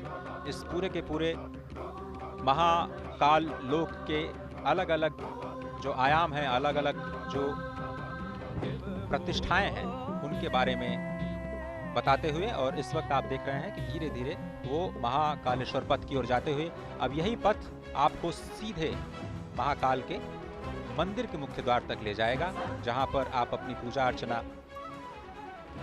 अपने तरीके से संपन्न कर सकते हैं। और अगर आप समझें तो ये पूरे के पूरे पथ में जो सुविधाएं हैं पर्यटकों के लिए वो विकसित की गई हैं, और मकसद यही है कि स्मार्ट सिटी के तौर पर उज्जैन को एक विकास दिया जाए, और केवल स्मार्ट सिटी ही नहीं बल्कि सांस्कृतिक शहर के रूप में भी उज्जैन को जाना जाता है। और जिस तरह से सभ्यता, संस्कृति, विज्ञान और तकनीक का एक अद्भुत और अनोखा संगम आपको इस वक्त दिखाई दे रहा है महाकालेश्वर पथ पर, जहां पर पैदल चलने की भी व्यवस्था है और ई कार्ड से भी चलने की भी व्यवस्था है। जिस पथ से प्रधानमंत्री इस वक्त जा रहे हैं, कल से जनता के लिए खोल दिया जाएगा, और आम जनता कल से ही इस पथ का प्रयोग करते हुए चाहे तो पैदल और चाहे तो ई कार्ड के माध्यम से भगवान श्री महाकालेश्वर के मुख्य मंदिर की ओर जाने के सफर पर निकल सकते हैं और साथ ही जो शिवलोक के कथाएं हैं उनको अपने आप में समाहित करने की प्रक्रिया को भी समझ सकते हैं, जान सकते हैं। निश्चित तौर से अजय अगर देखें तो ये अकल्पनीय दृश्य है। जिस तरीके से रुद्र सागर का पुनरुद्धार हुआ, जिस तरीके से रुद्र सागर को विस्तार दिया गया, जिस तरीके से रुद्र सागर का विस्तारीकरण करने के बाद सौंदर्यीकरण किया गया, उस तरीके से ये सही मायने में अगर देखें तो अद्वितीय है, अतुलनीय है, अप्रतिम है, अनुपम है। और ये जो छटा आप देख रहे हैं, इस समय देश देशांतर के अनेक मनीषी, महामंडलेश्वर और साथ ही साथ सनातन संस्कृति के ध्वजवाहक यहाँ पर साक्षी बन रहे हैं। महाकाल की इस धरती पर असंख्य देव और साथ ही साथ अन्य लोगों के साथ जो चराचर में व्याप्त है, निश्चित तौर से अगर देखें तो ये सनातन संस्कृति की धर्म ध्वजा का विश्व के पटल पर लहराने जैसा है। और साथ ही साथ अगर देखें तो ये एक स्वप्नद्रष्टा की साधना के सफल होने का परिणाम है। ये अजय देखें तो संकल्प से सिद्धि का परिणाम है। ये राष्ट्र सेवक की साधना का ये कर्मफल है। और साथ ही साथ कर्मयोगी प्रधानमंत्री नरेंद्र मोदी के दिशा निर्देशन में बना हुआ ये महाकाल का लोक आदि योगी को दी गई सही और सच्चे मायने की कार्यांजलि है। पुष्पांजलि अर्पित की उन्होंने अभी महाकाल के दरबार में, और अब कर्तव्य परायण स्वरूप में कार्यांजलि अर्पित कर रहे हैं सनातन संस्कृति के दिव्य प्रकाश स्तंभ के रूप में, जो कि महाकाल के महालोक के रूप में आज जिसका लोकार्पण किया गया है। एक और बहुत ही महत्वपूर्ण जानकारी जो मैं आप सभी के साथ साझा करना चाहता हूँ अश्विनी, वो ये कि आप इस वक्त जो दृश्य अपने टीवी स्क्रीन पर देख रहे हैं वो भारत का पहला नाइट गार्डन है। ये भारत का सबसे लंबा टेम्पल कॉरिडोर है, जिसे आप महाकालेश्वर पथ के तौर पर अब आज से जानेंगे। महाकाल लोक का ये महाकालेश्वर पथ इस वक्त भारत का सबसे लंबा कॉरिडोर, काशी कॉरिडोर भी आपने देखा, वो 300 मीटर करीब उससे 3 गुना ये जो लंबाई है। और इस वक्त जो दीवारों पर जो कथाएं चित्रित की गई हैं वो कैसे उकेरी गई हैं और कैसे सभी संतों से, सभी महर्षियों से विचार विमर्श करने के बाद किन श्लोकों को वहाँ पर उद्धृत किया जाना है। और इस पूरी के पूरे जो आपको दीवार दिख रही है वो 25 मीटर ऊंची, उसमें आधे किलोमीटर यानी 500 मीटर का जो हिस्सा है वो शिव पार्वती के विवाह के संबंध से जुड़ी हुई कथाओं के लेकर के समेटे हुए हैं। और अजय, सबसे बड़ी बात आपने ये भी बताई, दर्शकों को अपनी रिपोर्ट में भी दिखाया कि किस तरीके से ये पुरातन और नवीन का संगम भी है।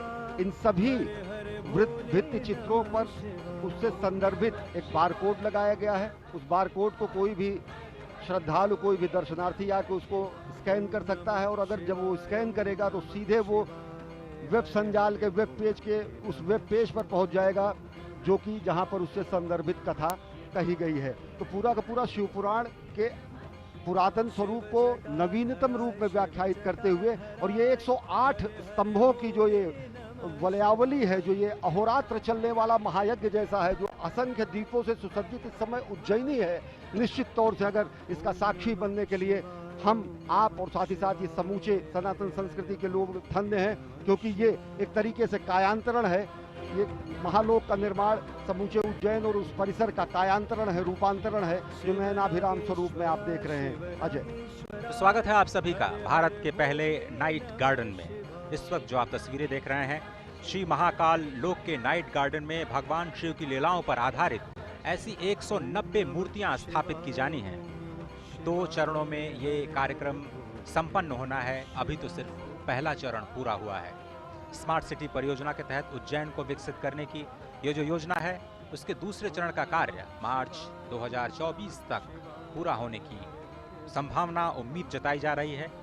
जैसा कि अभी आपने सुना, 108 स्तंभ स्थापित किए गए हैं, जिसमें भगवान शिव और उनके गढ़ों की विभिन्न मुद्राएं बनी हुई हैं।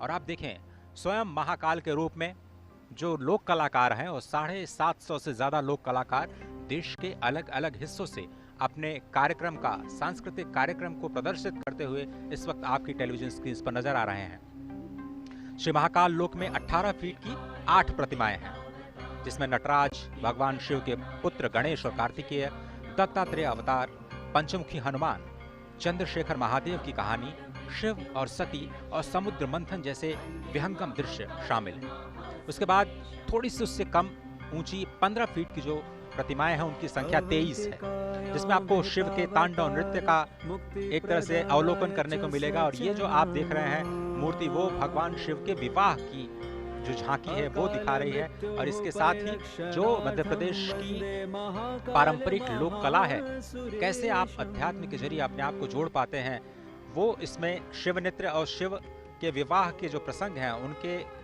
माध्यम से भगवान शिव के लोक में आपको ले जाने की तैयारी करता हुआ ये महाकाल का लोक, जिसमें आप शिव नृत्य के साथ साथ 11 रुद्र, उनके महेश्वर अवतार, भगवान शिव के अघोर अवतार, ये आप देखें। विषपान, अमृत मंथन के बाद जो विषपान के दृश्य हैं वो आपको दिखाई दे रहे हैं। साथ ही जो अघोर अवतार के साथ साथ काल भैरव, शरभ भैरव, खंडोबा अवतार और वीरभद्र द्वारा किया गया जो दक्ष वध है, उसकी भी मूर्तियां आपको यहाँ पर स्पष्ट तौर पर दिखाई देंगी। शिव बारात आपने देखा, उसके बाद मणिभद्र अवतार, भगवान श्री गणेश और कार्तिकेय के साथ जो पार्वती, जिसका जिक्र हमारे साथी अश्विनी जी कर रहे थे कि शिव वाटिका का निर्माण किया गया है। तो यहाँ पर 4 वाटिकाएं बनाई गई हैं, जिसका हम आपको लगातार उसके बारे में बताते रहेंगे। और इस महाकाल लोक में 11 फीट की 17 प्रतिमाएं स्थापित की गई हैं, जिसमें प्रवेश द्वार पर आपने देखा भगवान श्री गणेश, उसके बाद अर्धनारीश्वर, अष्ट भैरव, ऋषि भारद्वाज, वशिष्ठ, विश्वामित्र, गौतम, कश्यप, जमदग्नि, जो आपने सप्तर्षि के जो मूर्तियां देखी वो शामिल हैं। बहुत ही अद्भुत जो प्रतिमाओं का दर्शन और उसके साथ साथ जो भगवान शिव की जो शिवत्व का दर्शन है, वो आप कैसे दृश्यों के माध्यम से अपने आप में समाहित करते हुए भगवान श्री महाकालेश्वर मंदिर की अपनी यात्रा को धीरे धीरे आगे बढ़ाते हुए और अत्याधुनिक सुविधाओं का आनंद लेते हुए कैसे आप अध्यात्म के सफर पर चल सकते हैं और कल ही से इस योजना का या फिर कहें इस सुविधा का लाभ उठा सकते हैं, वो अब राष्ट्र को समर्पित हो चुका है। स्वागत है आप सभी का महाकाल लोक में, स्वागत है आप सभी का भारत के पहले नाइट गार्डन। ज्योतिर्मयं चंद्रकलावतं सं भक्ति प्रदानाय कृपावतीर्णं तं सोमनाथं शरणं प्रपद्ये। संकल्पना है सही मायने में यहाँ पर इस समय धरती पर उतर आई है और सब कुछ इस समय शिवोहम के स्वरूप में हो चुका है। न मे द्वेष रागो न मे द्वेष रागो न मे लोभ मोहो मदो नैव मे नैव मात्सर्य भावः न धर्मो न चार्थो न कामो न मोक्षः चिदानंद रूपः शिवोहम। अगर शिव को व्याख्यायित करने की कोशिश की जाती है तो कहा जाता है न वो द्वेष है, न राग है, न लोभ। और वह रूप जो सही मायने में आज देखें तो आज रुद्र सागर के तट पर, पुण्य सलिला क्षिप्रा के तट पर, उज्जैन नगरी में इस समय विलक्षण क्षण के हम सहभागी बन रहे हैं। हम देख रहे हैं ये नयनाभिराम दृश्य, किस तरीके से कायांतरण हुआ है, किस तरीके से रूपांतरण हुआ है, किस तरीके से कलेवर बदला हुआ है। और सही मायने में अगर देखें तो अगर एक सशक्त नेतृत्व होता है, स्पष्ट दूरगामी लक्ष्य होता है, अगर दूरदृष्टा का संधान होता है और संकल्प होता है, तो ये प्रमाण है कि किस तरीके से संकल्प की सिद्धि होती है। अजय, प्रधानमंत्री नरेंद्र मोदी के दिशा निर्देशन में ये पूरा का पूरा निर्माण कार्य किया गया है मध्य प्रदेश सरकार द्वारा। आप इस सफर को जारी रखें। सिर्फ मैं एक छोटी सी जानकारी आपके साथ और अपने दर्शकों के साथ साझा करना चाहता हूँ। ये जो नाइट गार्डन आप देख रहे हैं, ये अद्भुत इसलिए है क्योंकि ये आत्मनिर्भरता की कहानी है। ऐसा इसलिए क्योंकि इस पूरे प्रांगण में सौर ऊर्जा से संचालित करीब 450 किलोवाट ऊर्जा का उत्पादन होता है और इससे करीब जो 80% विद्युत का उत्पादन या जो उपभोग है, जो इस वक्त आप देख रहे हैं नाइट गार्डन में किया जा रहा है, वो यही के प्रांगण में जो सौर ऊर्जा स्थापित की गई है 450 करीब 450 किलोवाट के संयंत्र के द्वारा 80% जो हिस्सा है वहीं से आ रहा है। इसलिए मैं कह रहा हूं कि ये आत्मनिर्भरता की कहानी है और पूरे विश्व तक इस कहानी को ले जाना इसलिए ज़रूरी है क्योंकि भारत सक्षम है वो करने में जिसकी कल्पना आप कर सकते हैं, जिसके बारे में आप सोच सकते हैं। और आप देख रहे हैं मलखम्ब मजे, इसके बारे में बताएं, पूरा का पूरा कितना ये विलुप्त होती है हमारी विरासत थी और जिसको पुनर्जीवित करने का कार्य प्रधानमंत्री नरेंद्र मोदी ने किया। और ये बहुत ही अद्भुत, ये माधव न्यास संचालित जो मलखम्ब की पूरी प्रक्रिया है वो आप इस वक्त देख रहे हैं और यही इसी संस्थान का जो छात्र हैं, छोटे छोटे छात्र हैं, वो राष्ट्रीय स्तर पर अपनी एक अलग पहचान भी बना चुके हैं और यहाँ के कई जो छात्र हैं वो स्वर्ण पदक विजेता भी हैं राष्ट्रीय खेलों में, जो मलखम्ब से संबंधित जो प्रतियोगिताएं होती हैं। तो अजय, इसके बगल ही भारत माता का मंदिर है जहाँ पर मलखम्ब के बच्चों को शिक्षा दीक्षा दी जाती है। उसके बगल में ही आद्य द्वितीय गुरु संघ चालक को संबंधित और उनको लिए समर्पित माधव सेवाश्रम है। और साथ ही साथ ये जो विलक्षण हम देख रहे हैं कि ये जो हमारी कला थी, जो हमारा ये ज्ञान था, जो हमारा ये कर्तव्य था, जो हमारा व्यायाम था, जो कि कहीं लुप्त हो रहा था, उसको जो है पुष्पित पल्लवित संवर्धित और स्थापित करने का प्रयास प्रधानमंत्री नरेंद्र मोदी ने किया। और देख रहे हैं आप भारत माता का मंदिर, जो कि महाकालेश्वर भक्त निवास भी यहाँ पर है और महाकाल के प्रांगण से ही सटा हुआ ये भारत माता का मंदिर है। निश्चित तौर से अगर देखें तो 2 ही मंदिर हैं, या तो हरिद्वार में भारत माता का मंदिर है या फिर उज्जैन में भारत माता का मंदिर है। हम उस संस्कृति के हैं अजय, जो हम कहते हैं कि माता पृथ्वी पुत्रो अहम, माता पृथ्वी है और हम उसके पुत्र हैं। हम ऐसे उस सनातन संस्कृति के हैं जो हम कहते हैं कि हम अपनी जन्मभूमि को माँ के सदृश मानते हैं। हम उस संस्कृति के हैं जो ये कहते हैं कि जननी जन्मभूमिश्च स्वर्गादपि गरीयसी। हम उस सनातन संस्कृति और भारत भूमि की पूर्ण भूमि के हैं जो कि ये बताते हैं कि जीवन का क्षण क्षण और शरीर का कण कण राष्ट्र के लिए समर्पित होना चाहिए। और इन्हीं ध्येय वाक्यों को आगे लेते हुए और राष्ट्र निर्माण के प्राण प्रण से जुटे हुए इस राष्ट्र साधक के संकल्पना के साकार होने का आज दिन है, स्वप्न दृष्टा के स्वप्न के साकार होने का दिन है। ये विहंगम दृश्य खुद बताता है कि किस तरीके से पूरा का पूरा इस परिसर का कायांतरण हुआ है, रूपांतरण हुआ है, दिव्य अलौकिक छटा मिली है। अजय, कुमुद सरोवर का दृश्य आप देख रहे हैं और जिस तरह से हमने पहले कहा कि यहाँ पर जितने भी विद्युत का उत्पादन किया जाता है वो पूरे के पूरे इसी प्रांगण में प्रयोग किया जाता है। ऊर्जा के उत्पादन के लिहाज से 80% आत्मनिर्भरता प्राप्त की जा चुकी है और बहुत ही समझना इसलिए भी आवश्यक है एक और बात कि सुरक्षा की दृष्टि से भी जो तकनीक का इस्तेमाल इस पूरे प्रांगण में किया गया है वो अभूतपूर्व है। 24 घंटे यहाँ पर विशेष सर्वेलांस कैमरों के जरिए निगरानी की जा रही है, क्योंकि इसमें बहुत बड़ी संख्या में लोग आने वाले हैं। अगर आप देखें जो नंदी द्वार है वहाँ से करीब 20,000 लोग एक साथ प्रवेश कर सकते हैं। महाकाल के परिसर में अगर हम समझें तो हर घंटे 1 लाख से ज़्यादा लोग महाकालेश्वर के दर्शन कर सकते हैं। इतने लोगों पर निगरानी रख पाना बहुत ही मुश्किल कार्य होता है और इसीलिए हम कह रहे हैं बार बार कि आर्टिफिशियल इंटेलिजेंस का इस्तेमाल करते हुए एक बहुत ही उन्नत और अत्याधुनिक कमांड एंड कंट्रोल सेंटर बनाया गया है, जिसके ज़रिए जो सर्वेलांस कैमरों की मदद से जो integrated command and control centre है पूरे परिसर की 24 घंटे निगरानी की जाएगी। और इस परियोजना का जो पूरा उद्देश्य है इस क्षेत्र में जो भीड़ भाड़ पहले थी उसको कम करना और किस तरह से जो विरासत संरचनाओं का संरक्षण करना और साथ ही साथ जो इस परियोजना के विस्तार के जरिए यहाँ पर पर्यटन को बढ़ावा देना है, अर्थव्यवस्था को भी बढ़ावा देना है, आत्मनिर्भरता को भी बढ़ावा देना है, समृद्धि को भी हमें दिखाना है, अपने सांस्कृतिक धरोहर को सहेजना भी है। इन सभी कार्यों का जो संगम है वो आपको इस महाकाल के इस नए लोक में इस वक्त भारत के पहले नाइट गार्डन के रूप में एक विहंगम दृश्य के रूप में, जिसमें इस वक्त आप रुद्र सरोवर के साथ साथ महाराज विक्रमादित्य का टीले के साथ साथ आप देख रहे हैं ये दृश्य, जो आप या फिर कहें कि भारत माता के मंदिर के साथ साथ जो मंदिर का मुख्य शिखर है वो भी आपको बहुत ही आसानी से दिख रहा है। अप्रतिम विहंगम दृश्य, नयनाभिराम दृश्य। और अजय, जैसा आपने बताया कि भारत ने ही प्रधानमंत्री नरेंद्र मोदी के अध्यक्षता में और उनके नेतृत्व में इंटरनेशनल सोलर अलायंस की स्थापना की और यहाँ इस पूरे परिसर का जो प्रकाश की व्यवस्था की गई है वो सौर ऊर्जा द्वारा संचालित है। ये होता है दूरदृष्टि और ये होता है स्वप्न दृष्टा के स्वप्न का साकार होना।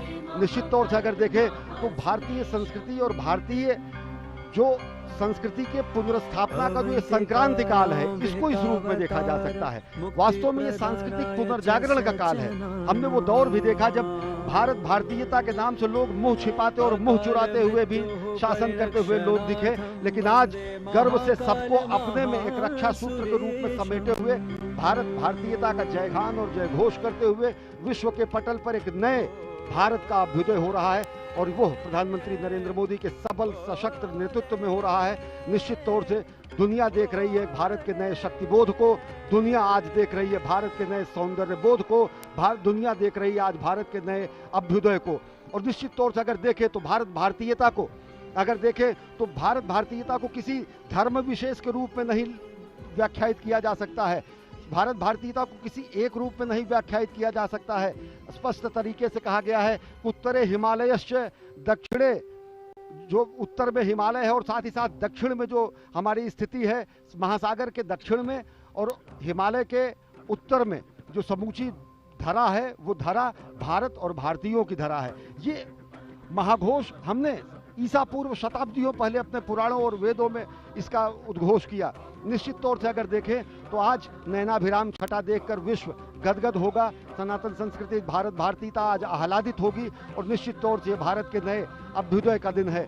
और अगर उनको चंद शब्दों में समेटे श्रद्धेय अटल जी के शब्दों में अजय, तो उन्होंने कहा कि मैं एक बिंदु परिपूर्ण सिंधु, ये रुद्र सागर के एक एक बिंदु में भी ये व्याख्या समझी जा सकती है कि किस तरीके से हमारा समाज है। हम तो एक बिंदु परिपूर्ण सिंधु, यह है मेरा हिंदू समाज, मेरा इसका संबंध अमर, मैं व्यक्ति और यह है समाज, इससे मैंने पाया तनमन, इससे मैंने पाया जीवन, मेरा तो बस कर्तव्य यही सब कुछ कर दूं इसको अर्पण, मैं तो समाज की थाती हूँ, मैं तो समाज का हूँ सेवक, मैं तो समष्टि के लिए व्यष्टि का कर सकता बलिदान अभय, तन मन हिंदू जीवन हिंदू रग रग हिंदू मेरा परिचय। मानवता के कल्याण के लिए हमने अस्थि का दान किया है, समष्टि के कल्याण के लिए व्यष्टि का बलिदान करना हमारी परंपरा रही है, समष्टि के कल्याण की प्रार्थना और अभ्यर्थना करनी हमारी सनातन संस्कृति का मूल बिंदु रहा है। और आज महाकाल के इस दरबार से, महाकाल के इस